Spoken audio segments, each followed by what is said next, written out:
All right, following up on something that came up earlier in the week that kind of got lost in the Nets news mess, as it were, is the fate of Nic Claxton and whether or not he is actually going to be back here for the Brooklyn Nets. New reporting has come out that suggests maybe that's not going to be the case, and maybe the Nets aren't as motivated as we once thought to re-sign Claxton. We're going to break all of that down, but first, the theme music. You are Locked On Nets, your daily Brooklyn Nets podcast. Part of the Locked On Podcast Network, your team every day.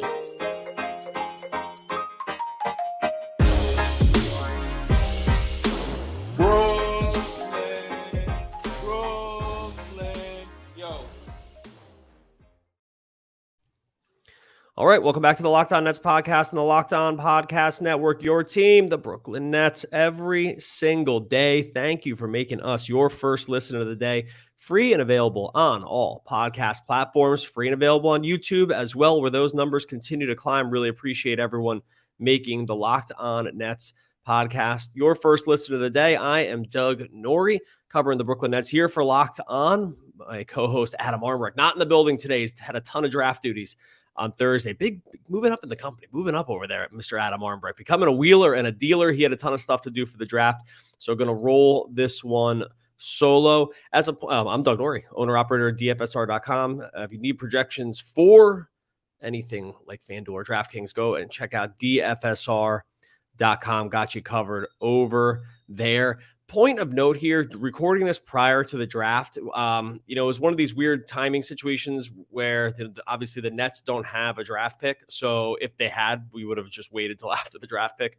to record the episode. But with the Nets not having a draft pick and no real word that that was going to be something that they traded for in the draft. If they did, then we'll jump on and do an emergency podcast afterwards. No worries there. But we're just trying to think at it and plan it out ahead of time, thinking, all right, Nets don't have a draft pick. Going to definitely watch the draft. Super interested in what some of these teams do. Some of them, some of it seemed like it was kind of foregone conclusions in some spots. Some still question marks. There's already been some trades that have happened. So pretty exciting time of year. But just if I'm not mentioning draft stuff, this is because this was recorded prior to the draft so we could enjoy it and watch it and see how the rest of the NBA landscape started to unfold on Thursday evening and into Friday.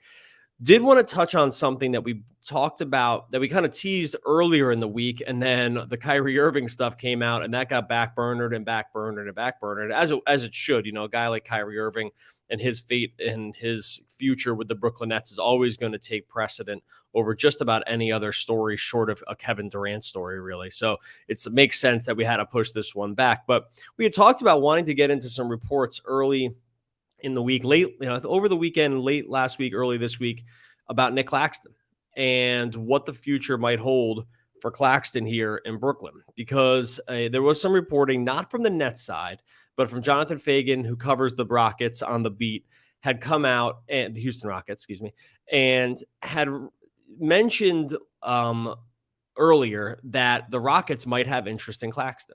And we know that Claxton is up for a new contract here, restricted free agency. The Nets do have the ability to match contracts for him. Some signs seem like that was going to be the plan for them, but as always, money is the thing that talks, more than anything else. And if a team is going to offer more than whatever the Nets intended to offer, then we could see Nic Claxton move on and become part of a different team.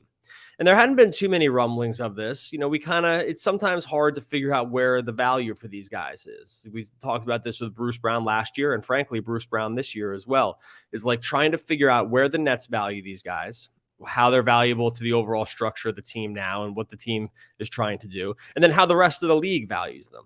And that's a very difficult thing to get a handle on. Teams are not going to tip their caps often around free agency stuff, unless it's to maybe head fake, or if it's just to send a real clear signal to everyone that this is their intention or whatever. But it's not typically in teams' best interest to lay out their free agency plans and lay out their exact dollar values for every single player ahead of time, because why bother? I mean, they know it, they can offer it to the players, and then they can move on. It doesn't make sense to put that out in the public sphere. So when Fagan reports that the Houston Rockets were interested in Claxton, it did kind of raise some eyebrows and some ears, because this would be kind of started to be a real threat to the idea that, one, other teams around the league value Nic Claxton at a level that maybe is beyond what the Nets can pay, and that they might actually be willing to do something about it. So he reported that though the center class is pretty deep right now, I'm going to paraphrase some of the things that he said. They could offer the full middle level exception at 10.5 million to Claxton, and that would be maybe something that would be palatable for the Houston Rockets as a team. That's seeing see Claxton's maybe some upside there, see that he could maybe grow along the same age curve that they have for some of their young players. They're obviously a completely young rebuilding team, thanks to jettisoning James Harden to the Brooklyn Nets last year, season and a half ago. And so that's where the Houston Rockets stand. And then you start thinking to yourself, well, okay, does this make sense for Houston? Do they want to go up over $10 million for a guy like Claxton, who's still, pretty raw? We haven't had tons of, minutes and games out of him so far. I'll go through some of the stats later on.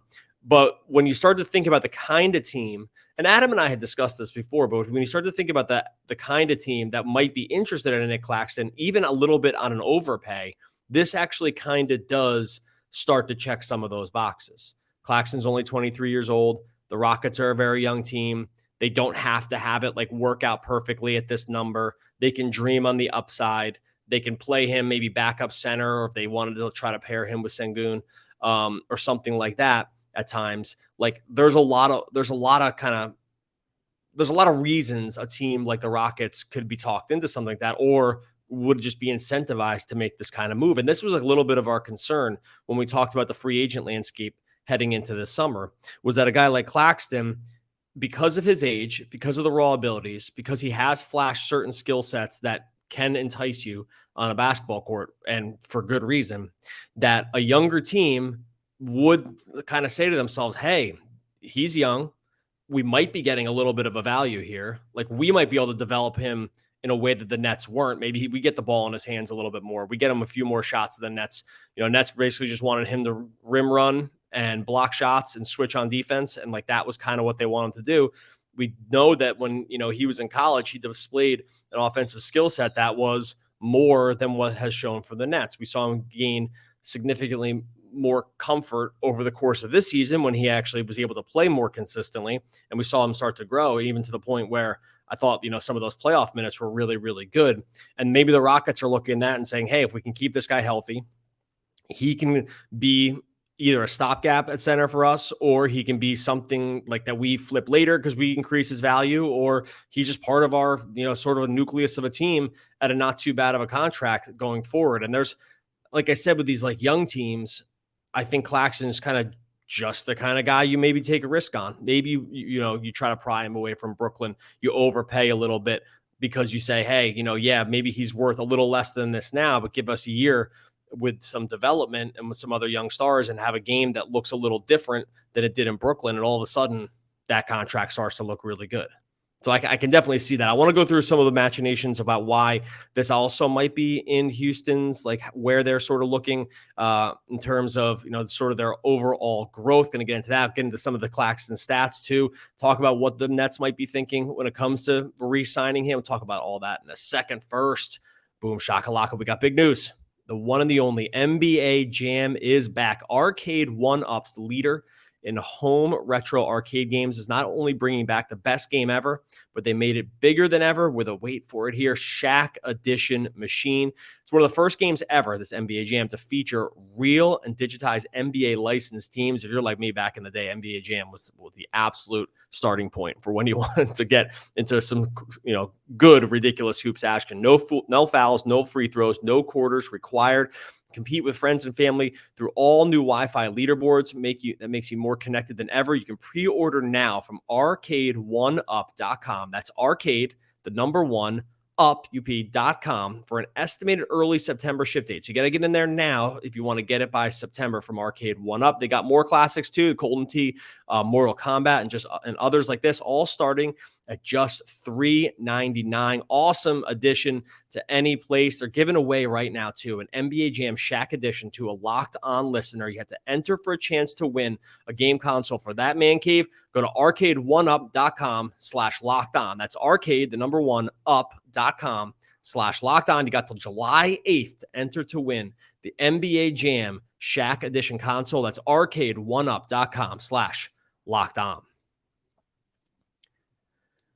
Okay, so why is Houston maybe like sniffing around here? Why might they want to throw some dollars in to be able to on a not taxpayer, just a full mid-level exception on a guy like Claxton? Well, first off, look, I'm doing this before the draft, so I don't know who they ended up drafting. Okay, so I don't think that really matters too much for like what they think about Claxton. This report came out when they already knew where they were drafting.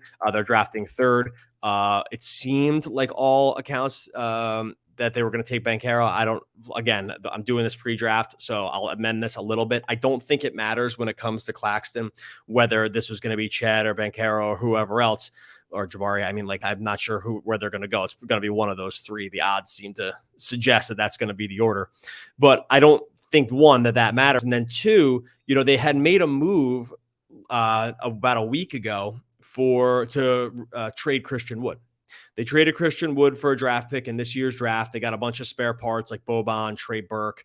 I think Sterling Brown was in there as well. The plan is to trade all those guys. It was just kind of a salary dump to get rid of Wood, get an asset back and a first-round pick. Dallas takes some upside and dreams that maybe they can pair Wood with Luka, and that looks like a pretty dynamic offensive pairing. We'll see, but the point is that Houston now has vacated a spot at center that they can also fill. Now, look, center is a pretty easy position to fill. It's a deep position. The landscape of center has changed over the years. It's not nearly as important to just have a huge rim protector as part of your core makeup for a team. It clearly helps if you have a super dynamic center like a la Jokic or an Embiid or somebody like that, who's an offensive just powerhouse, and like Embiid is amazing on defense too. But short of those guys, unless you want to just call Giannis a center, which I mean, he basically is, but I don't think anyone thinks of him like that. Short of that, when it comes to traditional centers right now, the landscape is much different than it has been in previous years. They're not as important, especially the deeper you get in terms of playoff runs. They're typically they need to be elite at defense. They can definitely be on the court, a la Kevon Looney, a la Robert Williams, guys like this. It's important to have really good defensive centers. It's not totally critical, but it definitely helps. I think Claxton does fit of the mold of a kind of guy that can play and close out playoff series for the most part. We know about the foul shooting was pretty rough, but Houston's not on a playoff kind of timeline right now. They're not worried about making the playoffs. They're not worried about taking a playoff run. They've been very clear. They've been in the tank. They want to get draft picks. They want to try to get better for the future. They are not trying to compete right now. It's why you can kind of take a guy with maybe raw upside and raw skill sets like Claxton and try to form them into something else. But when it comes to what they need for their team right now, they've moved out Christian Wood. They have Alperen Sengun, who looks like he's going to be very, very good. He's got a totally different skill set, really good footwork, really good passer, can score into the basket, can stretch the floor a little bit. Not saying he and Claxton compare together, but why not, if you're Houston, take the risk on some? I don't even think it's that much of a risk. I mean, 10 million is kind of a lot, but for a team like Houston, the risk factor is way lower than what it is for the Nets. And so what do I mean by that? Why can Houston kind of overpay here and the Nets can't? See, the Nets have such limited dollars at this point and such few avenues with which to get better, specifically through free agency, which they really can't, that having these guys already on the team and being able to re-sign them is something of an advantage, because it's going to be too hard for them to walk out onto the open market and grab somebody else. Now, maybe center is a little easier to do that. If the center market is just a little fuller, is a little more robust, or just deeper, maybe robust is the wrong word because it suggests crazy upside. If it's just a deeper position than some other positions, then the Nets might look at it and say, hey, a couple min contracts, veteran minimum stuff, can get us by at center for kind of what we're trying to put together as a team, and all good. But it does become scary because you think, well, one, Houston, if they can pry a guy like Claxton away, who I think can have real value on this team. We saw Claxton in that Celtics series be able to play lots of really quality minutes. If you go back, look at the on-off court stuff for that series, Claxton played 98 minutes, sat 94 minutes. They were just about net neutral in terms of net rating with Claxton on the court, which is crazy considering how many free throws he missed. I mean, he basically missed I could count it up a gajillion free throws in that series. It wasn't the difference of the Nets winning or losing, but it certainly didn't help.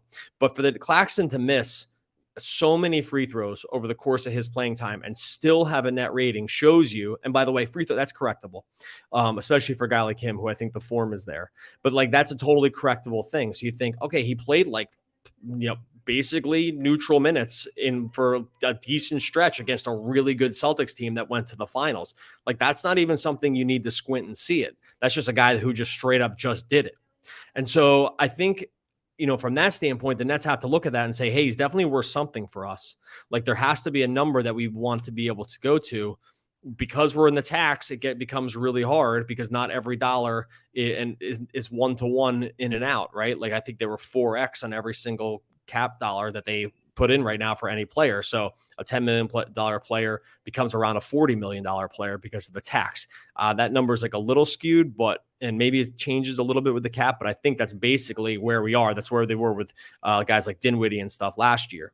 So Houston doesn't have that same kind of problem. So you overpay a little bit. They have an opening at center, and now you can kind of say to yourself, well, hey, this is like a guy that can kind of fill that gap. And there's a world where even if he's not on our timeline, but we give him a decent amount of playing time and he really shows something, we can flip that into somebody else later. Because it's like, that becomes possibly a really tradable asset later, in a way that maybe the Nets are just never able to develop him into. Because it's been a struggle for them to develop him so far, right? Like, he's missed a ton of games. He only played 15 games in his first season, 32 in his second season with one start. Last year, he played 47. He got 19 starts.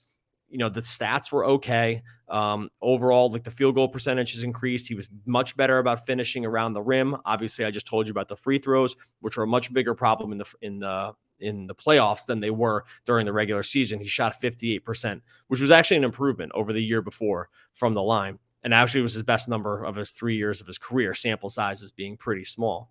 So, man, this is weird. I don't know. Like, I'm at a point where, I know the Nets folks out there are going to say, hey, spend anything necessary. We know how some of these Nets streets roll when it comes to spending. Everyone wants everyone to spend every single last dollar. We want it to be, not spare any expense. Okay. Joe Tsai's a billionaire.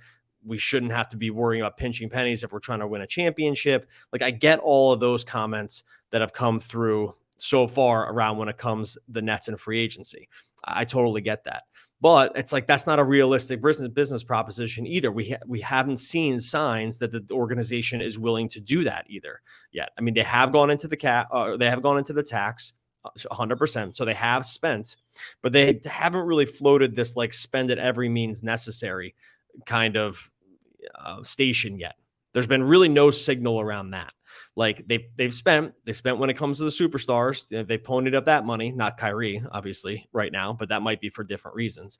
But there hasn't been this sort of like, hey, we're going to just throw it all up there and we're just going to spend whatever it takes and we'll bring back everybody. Like, there hasn't been that kind of sort of marching order among what's happening with contracts. So it does have you start to worry about what happens here with Claxton, because if there are other teams interested, and I think this is a real interest in terms of where Houston is. I don't think this is posturing. I don't think this is just to get the Nets to freak out. I think this is just like, hey, we're interested in this guy. I think you have to start really worrying about Claxton. I want to talk a little bit more just about the Nets like youth movement or lack thereof, because I find it interesting if Claxton were to not come back. We'll get into that in a second. First, talking about our friends over at betonline.net, your number one source for all of your betting needs and sports info. You find all the latest sports developments, league reviews, news. You got the NHL playoffs going on right now. You got MLB rolling every single day. I love using BetOnline for the odds over there. BetOnline's your continued source for all your sports wagering information. They got live betting, esports, and more. MMA, boxing, golf. It's all there at betonline.net. Head on over to betonline.net today. You can learn about all the trends and all the action. BetOnline, where the game starts. All right, we'll close it out here by just like a general thought around the Nets and youth. Okay, so when you're on a championship, when you're on the kind of the timeline that the Nets have been on, okay, one, they started this timeline with like not really having that many draft picks. We covered that with the Sean Marks sort of retrospective, that they just haven't had tons of draft picks because of everything that happened during the Prokhorov stuff. And like they were just kind of having to piecemeal together things just by kind of glue and duct tape and making good decisions along the way.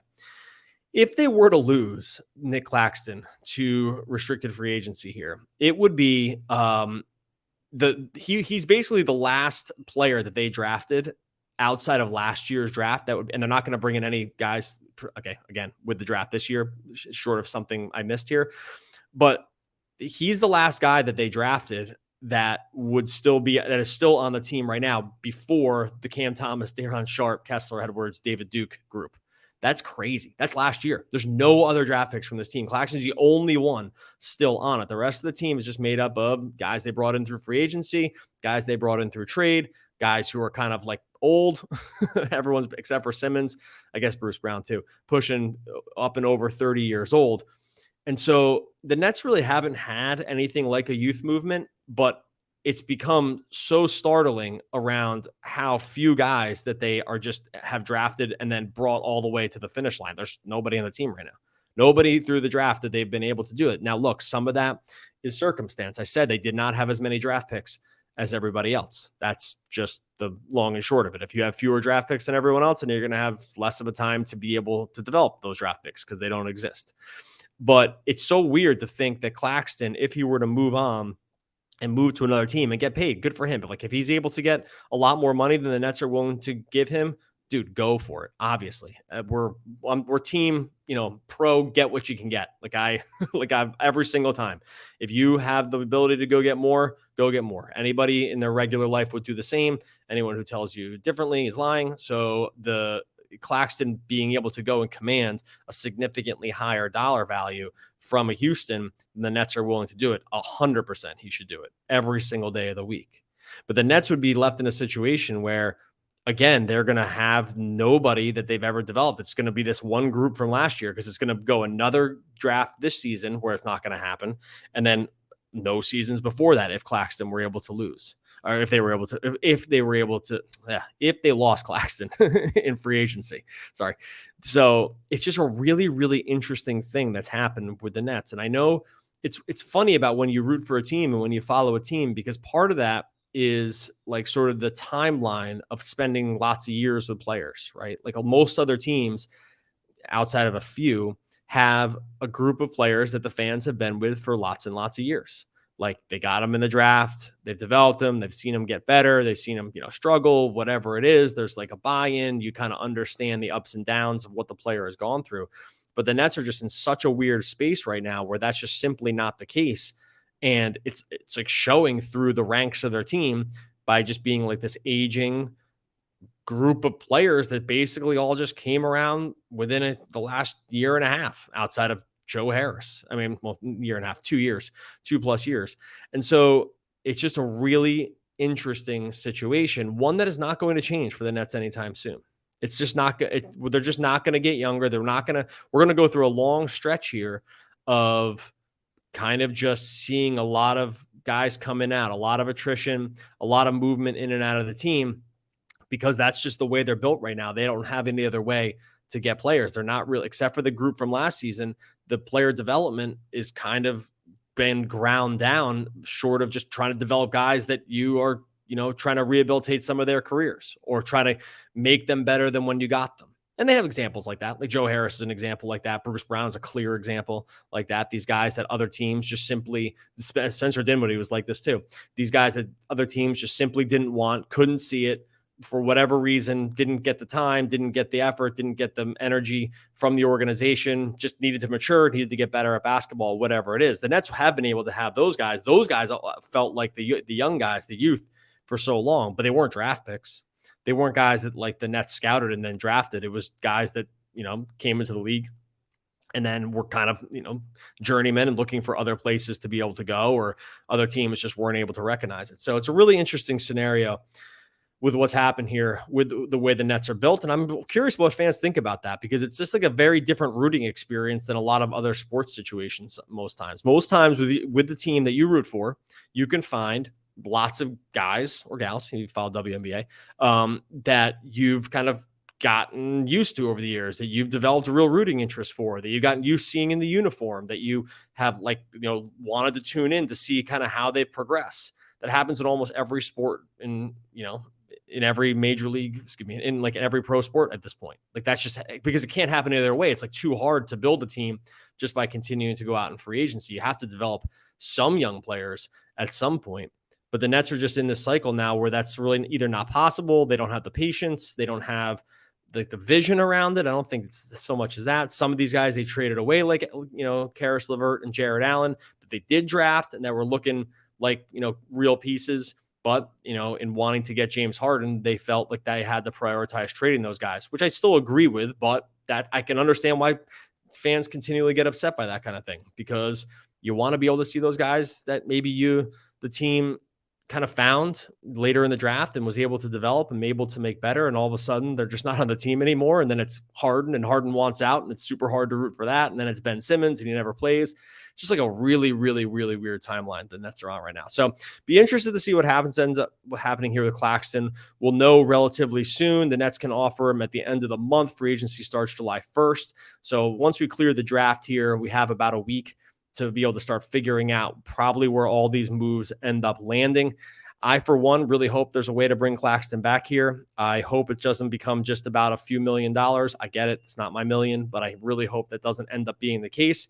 But reports like this do start to make you worry a little bit that he might not be in a Brooklyn Net uniform too much longer. Okay.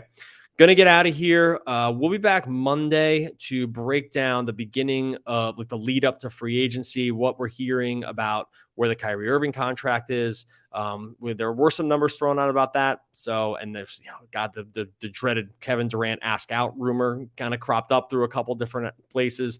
I don't think we need to spend too much time on that without a few more reports, but because I don't think that's on the horizon, but always scary when you start to hear that kind of idea being floated. So we'll break some of that down. We'll get Adam's thoughts on the draft as well, because he was doing a lot of coverage for that. So a lot to cover next week. Thanks again for making Locked On Nets your first listen of the day. Free and available on all platforms. Make sure you subscribe over on YouTube as well. Really appreciate all of the comments over there. Really, the people, I'm just every morning when I wake up and read the comments, it just gets me super pumped because everyone just loves talking Nets, and so do we.